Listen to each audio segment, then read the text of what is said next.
Əfsanə xanım, bəzən belə deyirlər ki, insanın həyat tərzi onun düşüncəsinin aynasıdır. İnsan özünə necə davranmalıdır ki, həyatda deyir, insan özünə necə davranırsa, həyat da ona elə davranır. Siz bu fikrinə razısınız?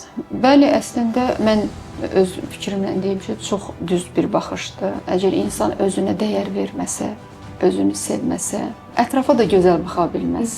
Əgər sən bir də ki, özünə layiq gördüyün hər bir yaxşı bir şey səni həyatda formalaşdırır. Məsafələr olmalıdır insanın həyatında. Hər bir xasiyyət gözəldir deyən insanın ətrafı da çox insanlarla dolu-dolu olanda o insanı da bir yerdən sonra yorur və özünə vaxt ayırmasının önünə keçir. O demək deyil ki, insan özünü sevirsə egoistdir, özünü çox sevməməlidir. Yox, bu düzgün deyil. Əksinə, mənə elə gəlir ki, insan özünü sevəndə, hörmət qoyanda başqalarına da qarşı özündə tətbiq elədiyi bir şeyləri başqasında da görmək istəyir. Nəinki də neqativ olanda, bəzi insanlar var ki, baxırsan ki, hər zaman neqativ bir şeylər fikirləşir.